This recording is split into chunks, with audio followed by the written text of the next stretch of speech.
what I put on the WhatsApp is multidimensional spirituality. We have said a number of times that nothing in the Torah is simple, and developing one's spirituality is also not simple.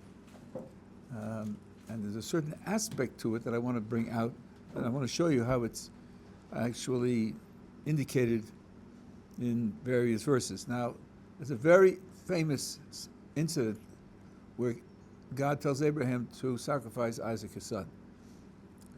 You're all aware of this incident. On page 101, of course, what happens is they go and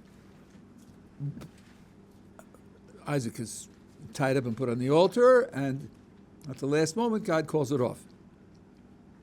And by the way, how old is Isaac when this is taking place? Pretty old.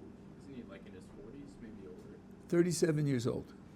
So if you have the picture of a wee 6-year-old who's being led misleadingly to the slaughter, that ain't it. And if you're 37 years old, you could protest, unless you're going voluntarily. So let's just take a look at the first half of the first verse on page 101. Because I think there's a serious question here. It happened after these things that God tested Abraham. When you're taught when you're 11 years old to write compositions, the first sentence is sometimes called the topic sentence, right? It's supposed to give you introduction to the subject. Now, knowing the scenario, knowing the story that's going to take place, is this a satisfactory introduction? God tested Abraham? Yeah. I think it's in a certain sense questionable. Let's see. Abraham has to slaughter his son. Got it, right. What about Isaac? Well, he just has to die, that's all. He has to die. Doesn't that count? Maybe it would have been better to write, God tested Abraham and Isaac, both of them. Being willing to die isn't nothing. Why is Isaac left out? Rav Dessler says that the purpose of the sentence is to make prominent Abraham's test as opposed to Isaac's test. Abraham's test had a characteristic that Isaac's didn't, and the Torah wants to make that prominent. It's not as if that Isaac wasn't being tested, but that's not the test the Torah wants to stress.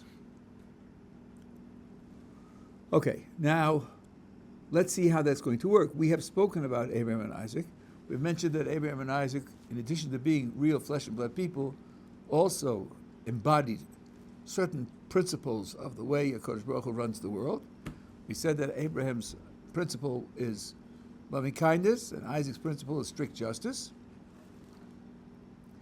Let's look at the two tests, the test that Abraham is facing, the test that Isaac is facing, and see how those tests are related to the spiritual principles they embody, and I think we'll see a difference in the relationship. Let's start with Isaac. Isaac's principle is strict justice. You want it, earn it. You'll get it if you deserve it. If you fall short, canceled.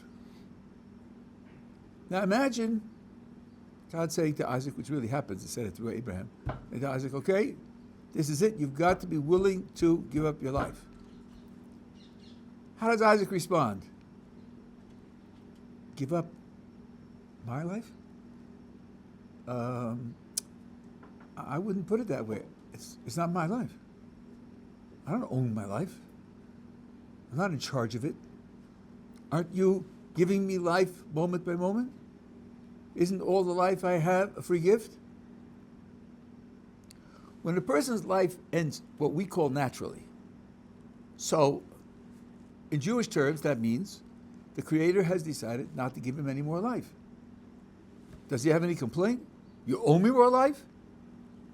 Let's put it brutally in a way to bring out the point. Why don't we accuse the Creator of murder when somebody dies? He's arranging that he doesn't continue to live. One answer is, he's the one who's giving life in the first place.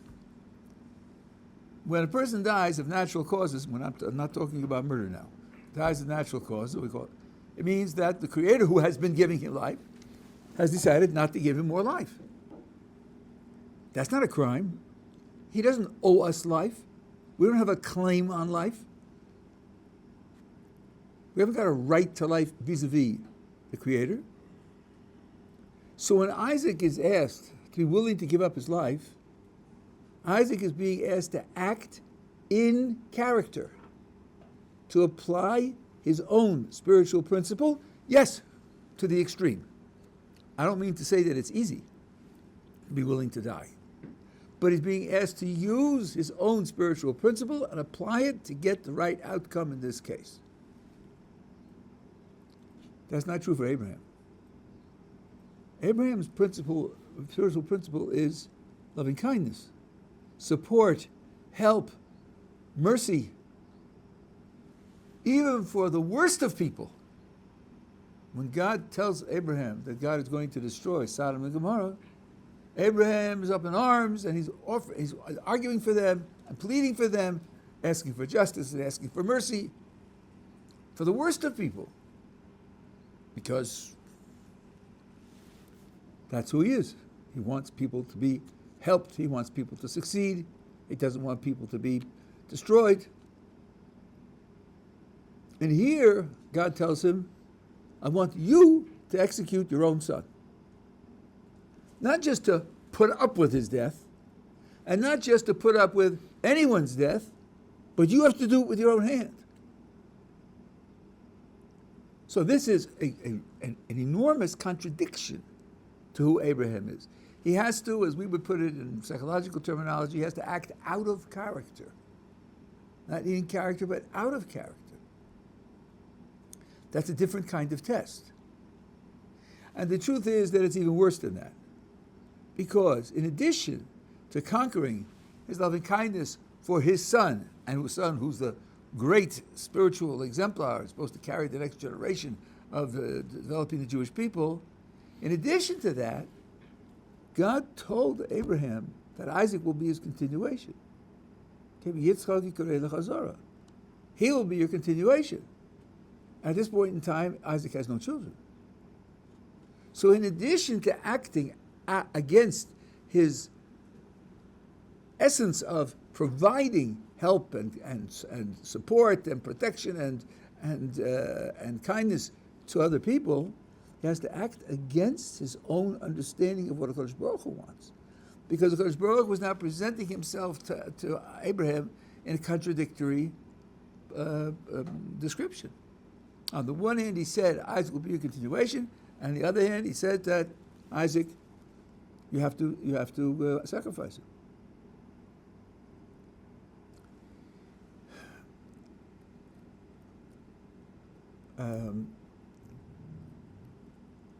And here you have a contradiction to another aspect of loving kindness.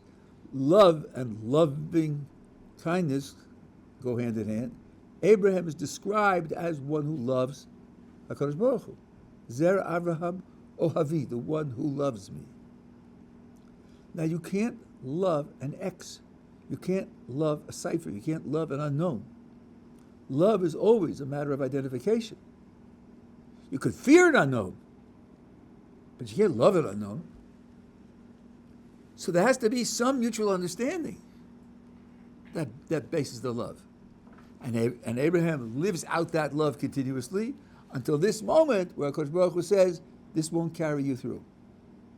This won't carry you through. I'm depriving you of this. Because I'm presenting myself to you in such a way that you can't understand it. It's not understandable, what I'm telling you. And the commentators take this very far. They take this very literally and very far. The Rosh Hashanah says that because there's a contradiction between offer him as a sacrifice and he'll be your continuation, Abraham would have been justified in doing either one. Indeed, the passage starts out, I didn't finish the first sentence, but he says to him, the second sentence, please take your son. All the commentators ask, what do you mean God's asking please? Why doesn't God just command him? He's God after all, right? Says the Ran, he can't command him. Because even if he'll say, I order you to do this, it won't be an order. Because on the one hand, he'll have, I order you to do this. And on the other hand, he'll have, Isaac should be your continuation. And having both of them, he's not left ordered. He's not left commanded. He's left with a contradiction. So God says, please, because he says, I know that from your point of view, it can't be received as a command. And therefore, I'm asking you to do it, so to speak, like a volunteer. Shlosh says very similarly.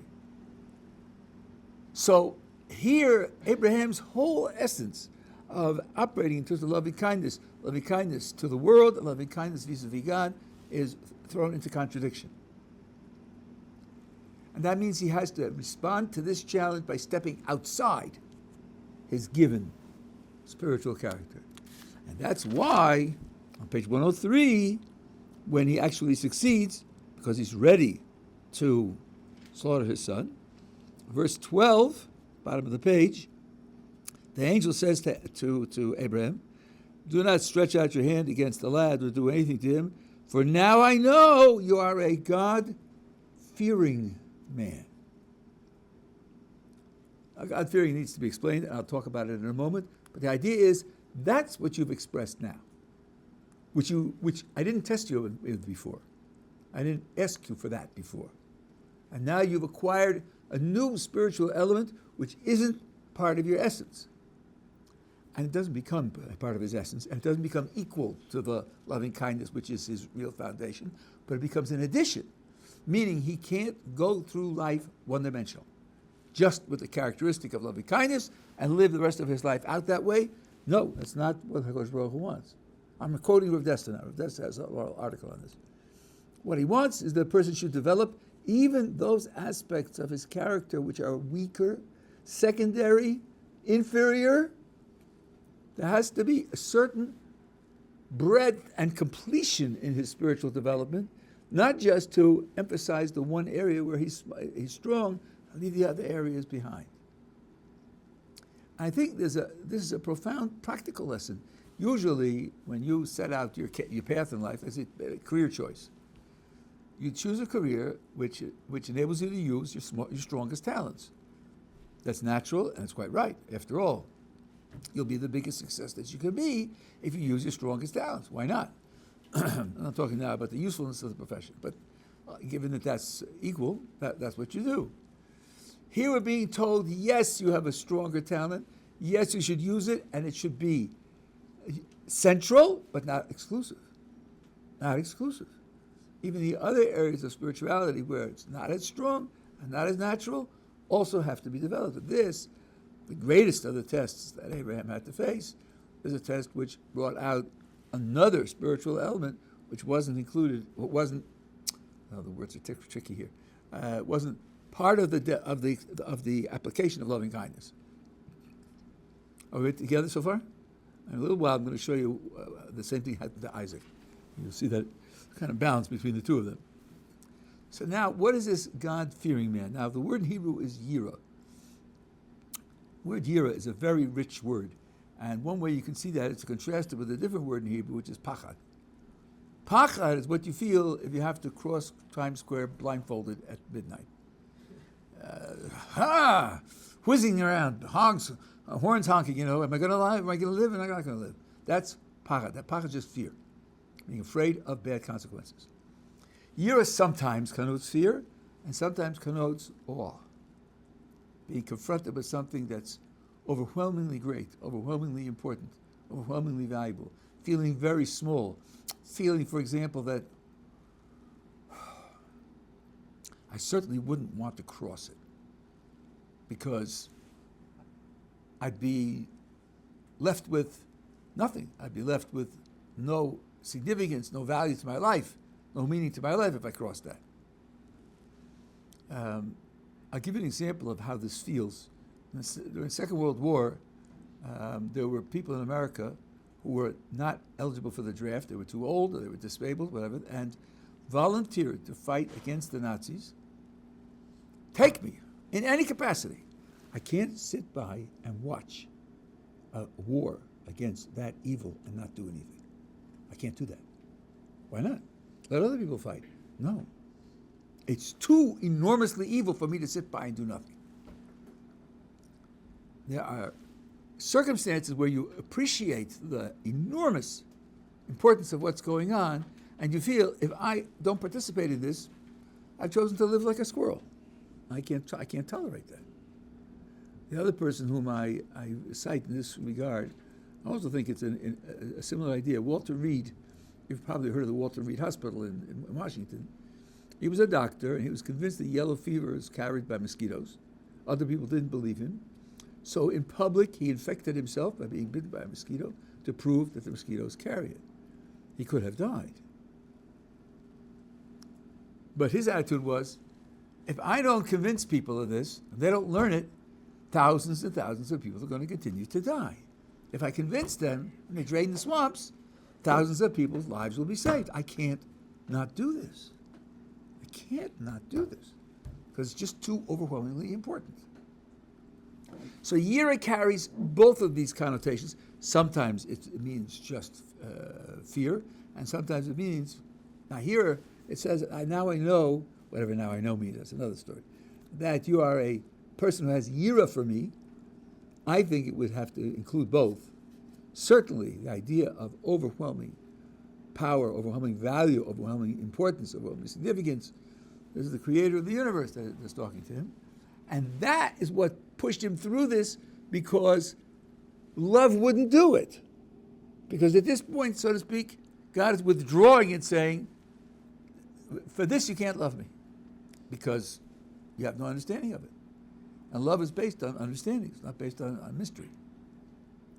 So this is a perfect example of how Abraham is required to step beyond his given. And,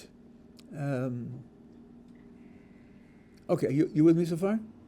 Okay, let me show you what happened to Isaac, and show you how a similar thing happened to him, and then maybe we'll come back and see some of the other details. I want this idea to come across. Maybe I'll talk about, let's see, this is in, yeah. Oops.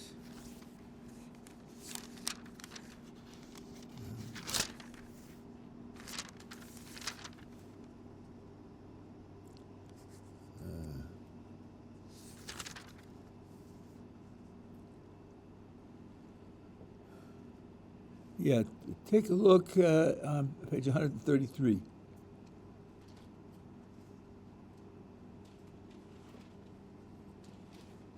Oh, no. I'm sorry, 131.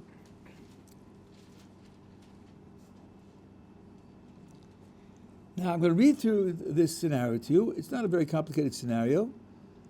I hope you'll see that at one point something slips. Something slips in a way that needs to be explained.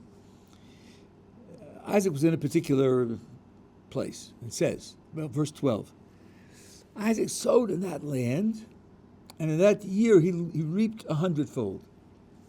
Oh, I've got to put this footnote in. You've heard of the neighborhood called Mea Shearim? What does Mea Shearim mean? 100 gates. Have you been there? Did you see 100 gates? See 10 gates? Why would anybody call a neighborhood 100 gates?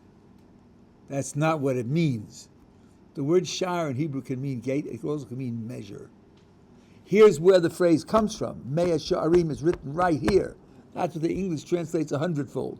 It means 100 times as much as you would have been expected to reap. And they named it that because they hoped that it would expand and grow and multiply. That's what they called it, Mea Shearim, not 100 gates. And when your tour guide says it's 100 gates, you know who you're dealing with. Okay, so Isaac sowed in that land that year, reaped 100-fold. Thus Hashem blessed him. The man became greater until he was very great. He had acquired flocks and herds and many enterprises, and the Philistines envied him. And there's no paragraph break in the Hebrew. All the wells that his father's servants had dug in the days of Abraham, his father, the Philistines stopped up and filled them with earth. And Abimelech, he's the king of the area, said to Isaac, go away from us, for you have become much mightier than we. So Isaac departed from there, and he came to the valley of Gerar, and dwelled there. And Isaac dug anew the wells of water which they had dug in the days of Abraham his father, and the Philistines had stopped up after Abraham's death, and he called them by the same names that his father had called them. So that's 12 through 18. Now, I think there's something there that's out of place.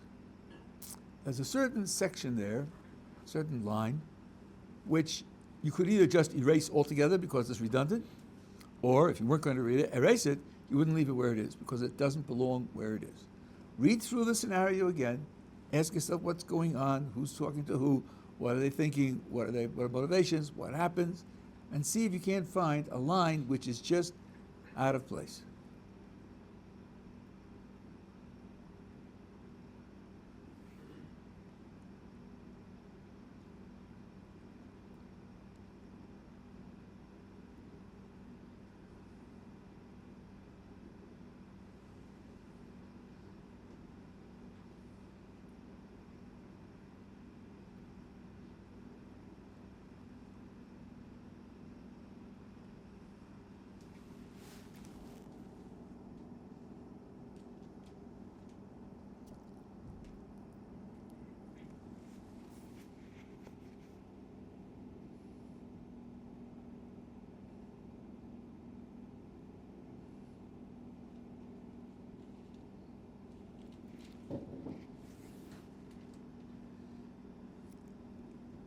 Anyone ever thought which number verse is out of place?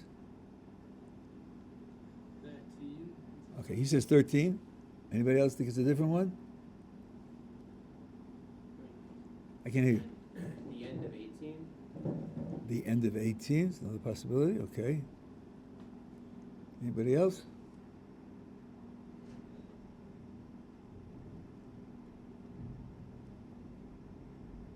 All right, let's try. 13. You tell me 13 is out of place. Let's see. Isaac sowed in the land, got 100-fold, Hashem blessed him. The man became great, became greater and greater until he was very great. Where would you have 13 moved to?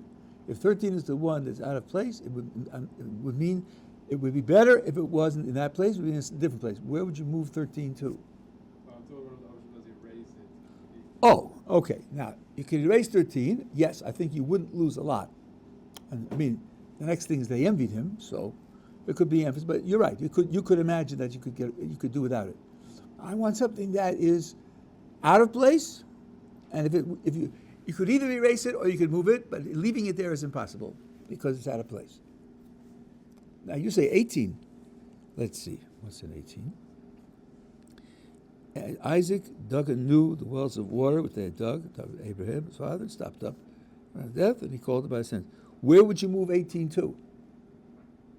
I was more, not that you should necessarily move it, but 15 and 18, you know, those, I'm not entirely clear what the chronology is over there, or in terms of why did Avimelech, like, why did he stop up Abraham's, why did he get rid of the wells? Like, how did that benefit him at all? And then...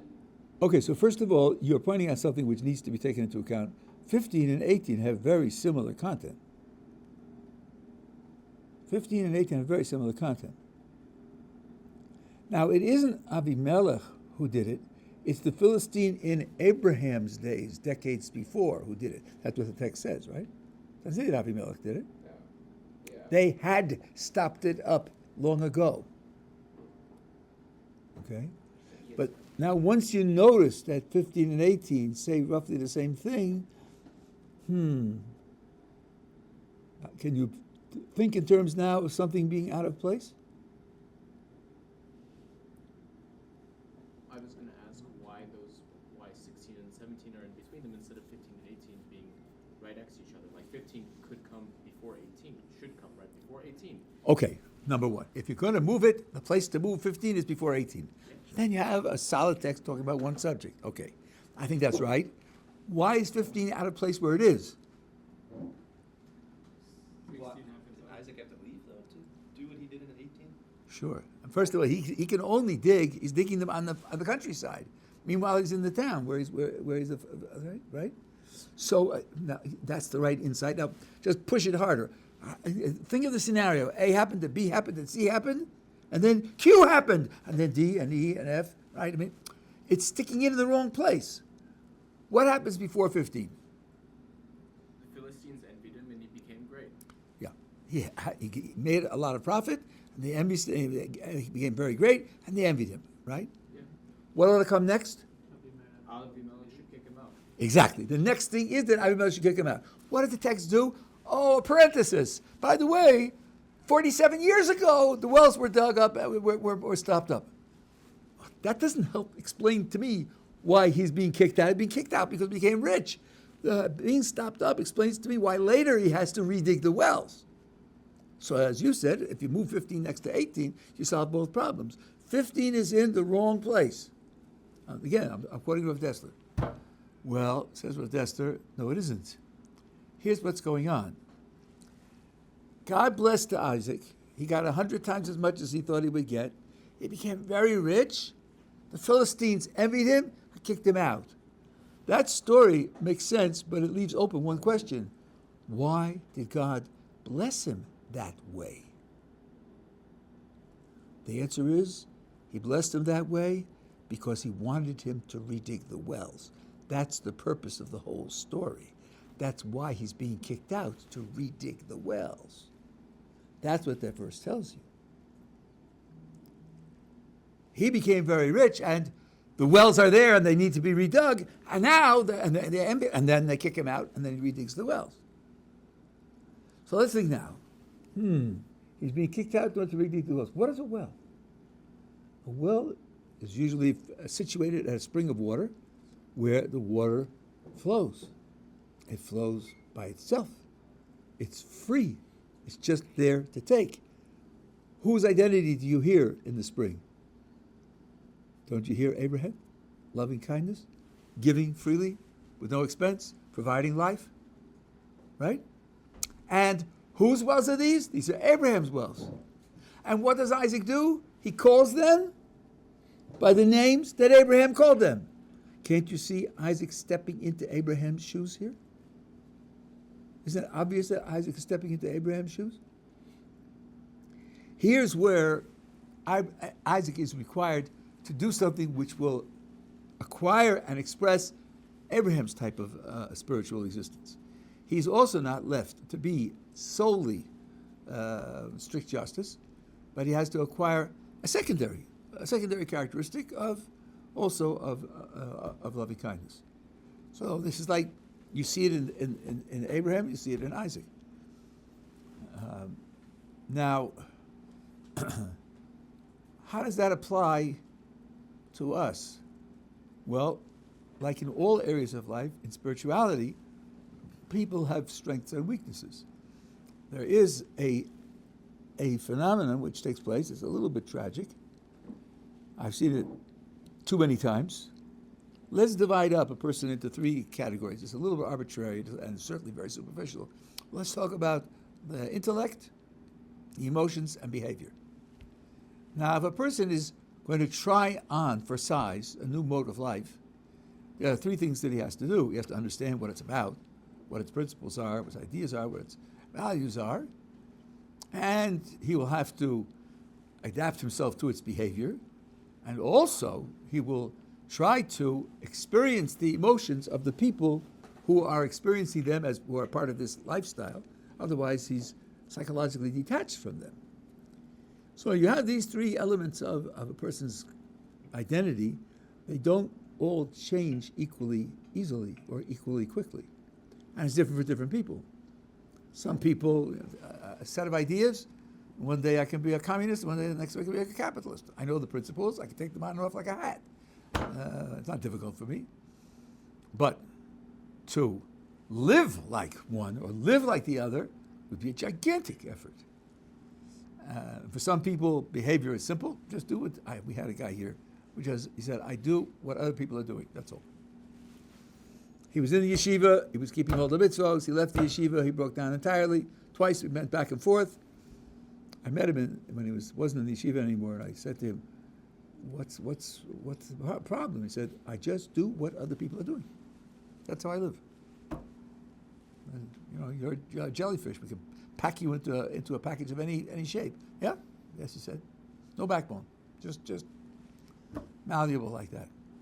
There are people like that. So that behavior is very easy for them. Other people have habits. They have strategies. They have ways that they interact with the world. And they're committed to them, and changing them is very hard. Not to mention emotions. So now, when a person is experimenting with a new lifestyle, and he's enthusiastic about it, there is a tendency to invest in those parts of his own personality which change easier, change more quickly, use them to identify with the new lifestyle, and not take account of the fact that the other part or parts of his identity aren't being brought along as quickly. And after a while, he feels disconnected. He feels like he's coming apart. I have seen this with programs that preach, get him a suit and a hat, and put a tie on him, make sure that he comes to the davening and so forth and so on. Whereas often both his intellect and his emotions are off track. One fellow got pushed into that side of the program, and he came to me after 6 months. He said, I'm praying every day, but I don't know if there's anybody listening. Is there God? Isn't there God? We didn't settle that. He just told me to hold the siddur and say the words. Okay. That was a crisis. It was a terrible crisis. So we preach to people, first of all, try to be self-aware and see how the development's going, and try to make sure you don't leave part of yourself behind because you're so enthusiastically adapting to the new set of new circumstances of life. Pull it along, and when you find that something's lagging, I should say, something's lagging, work on it, address it. Jewish emotions, for example. Emotions are contagious. If you hang around people who have certain types of emotions, you too will feel those emotions. If you have a good sound system and good screens at home, you can certainly see more of the sports event than you can in the stands. Why does anybody take the trouble and spend the money to go to the stands? Because when a goal is made and 50,000 people leap to their feet and start yelling, you feel something that you don't feel at home. When you're watching the screen, and you have the two speakers yelling at you. Because when you're around people that have a certain emotion, that emotion also, so you say to yourself, I don't know, I'm doing it and I believe it, but I'm just not living it. Hang around people who are living it. Hang around people who feel it, and then you too will be able to absorb that emotion. So being aware of the different elements in the person and being aware of how they have different rates of change helps you stay together, so to speak. Now, it's true also in spirituality. There is spirituality in prayer. There's also spirituality in charity. There's spirituality in your understanding of what you're doing and your inner mental focus. There's also spirituality in the way in which you interact with others and cooperate with others in some kind of spiritual project.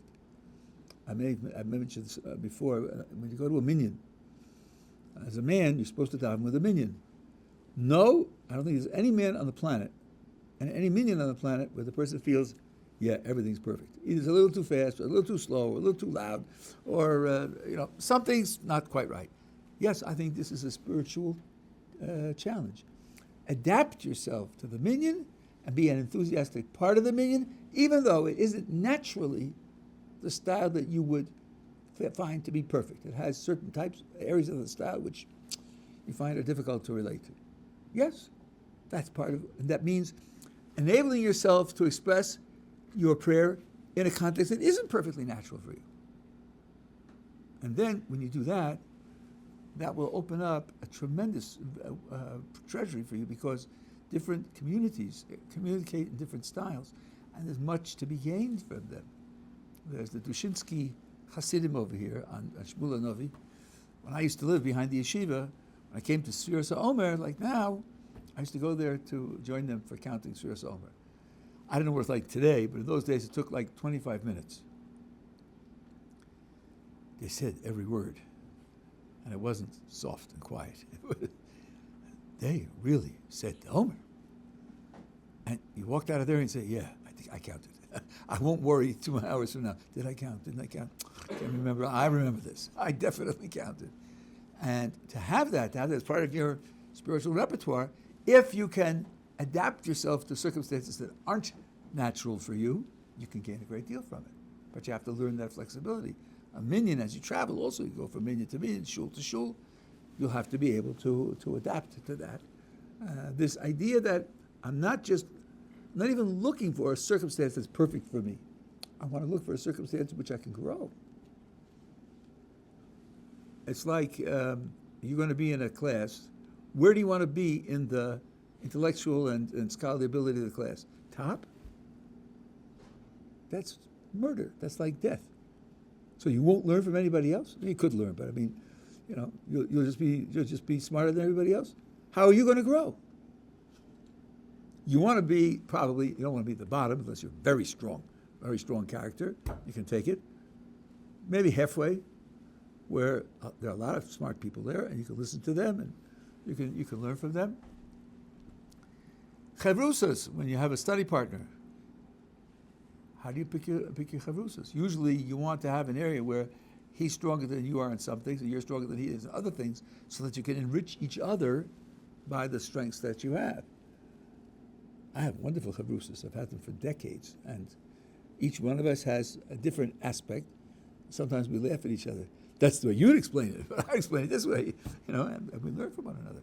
So this idea of spiritual flexibility and spiritual enrichment, where you don't simply sit with a mold that you feel comfortable in, but you look for opportunities to expand your experience, is something which is part of achieving real spiritual enrichment. Yeah. Is there like a Jewish personality test that you recommend? Obviously not like online, just click and get the answers, but like something a little deeper than that to figure out where you stand with these midot. I'll tell you, someone for whom I have a great deal of respect and who is very popular with these things is Miriam Adahan. What's that?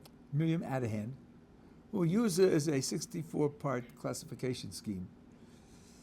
But to her great credit, she says explicitly, these pigeonholes aren't perfectly crafted, and people will fall in the cracks between them.